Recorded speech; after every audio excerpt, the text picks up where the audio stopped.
In this drawing tutorial, we'll cover some characteristics common to eyes. This is not a specific eye, only a general eye. Let's start by toning our paper light to medium gray.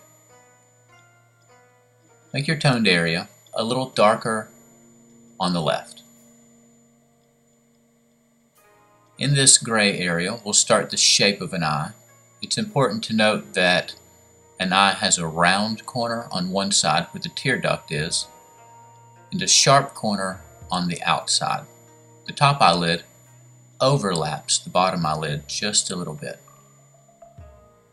In my drawing, I feel like the tear duct was just a little big, so I'll change that. Always be willing to make changes in your drawing.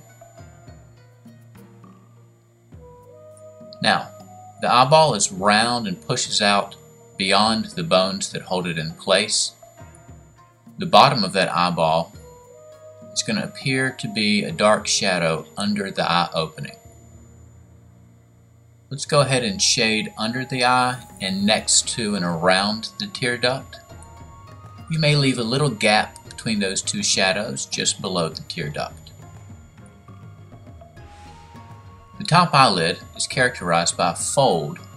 You can create that with a line that dissipates at the tips.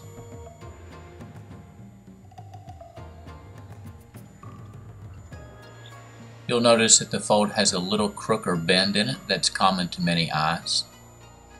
This fold isn't really a line, it's really a shadow, and so we'll shade away from the top of that fold and quickly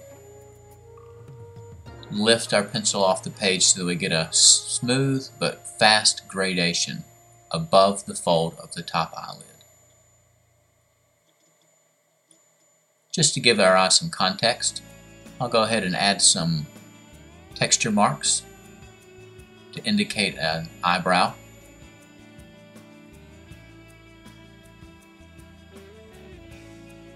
A lot of times an eyebrow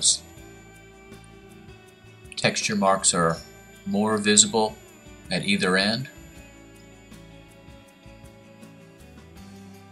Now a tear duct is characterized by little shiny spots and also dark accents. So I like to shade, you'll notice, a little white hourglass shape in a tear duct. Leave a gap and then darken the white of the eye on the shadow side even more. The whites of the eye are not white, they have to be gray, otherwise our highlight that comes at the very end won't show up. I've laid in the iris. You'll notice that the iris of the eye, the circle in the eye, looks as though it rests on the bottom eyelid, but it's tucked up underneath the top eyelid just a little bit. An eye at rest typically covers a little bit of the iris with the top eyelid. When we're scared or surprised and our top eyelid retracts, that's when we see the entire iris.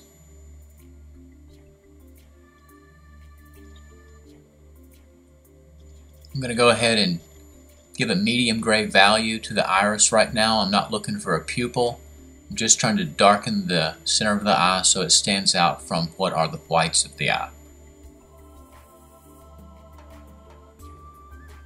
The whites of the eye are going to get even darker, especially on the shadow side. I'm going to go ahead and put in a dark line and find some stray marks from the top of that dark line to create eyelashes. Eyelashes aren't necessary.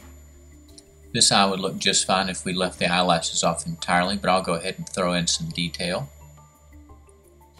Wispy little lines that curl at their tips. A little bit irregular. You don't want them all going in exactly the same direction. They shouldn't all be parallel. It won't feel natural.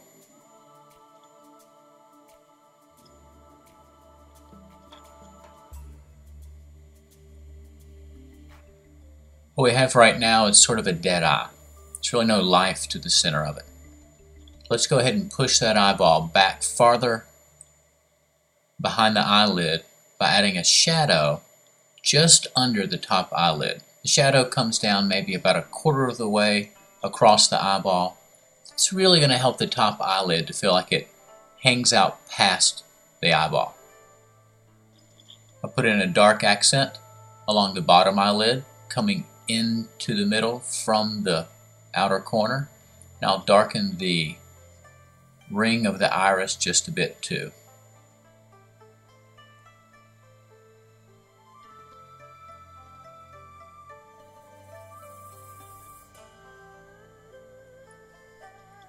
I was careful not to use full pressure on the pupil of the eye from the start.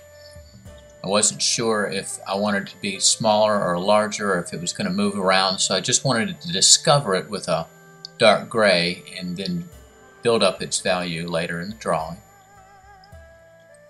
I'm going to reshade a little bit of the iris, just using strokes that are characteristic of the marks that we sometimes see, the lines that we see travel through an iris. More apparent in some eyes than others. Now we're saving the best for last. The fun part about drawing an eye is drawing the highlight. Sometimes artists will find the highlight from the very beginning, but I like to save the highlight for the end. It makes it fun for me, like eating dessert at the end of a big meal. I want to make sure that my highlight shows up well.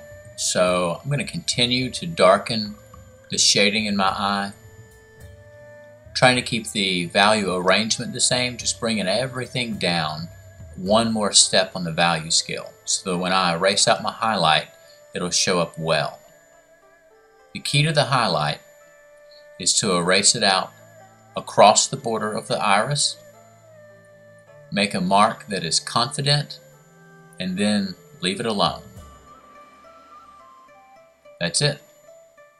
The eye has been brought to life by the shiny spots in the tear duct and the shiny spot across the surface of the eye.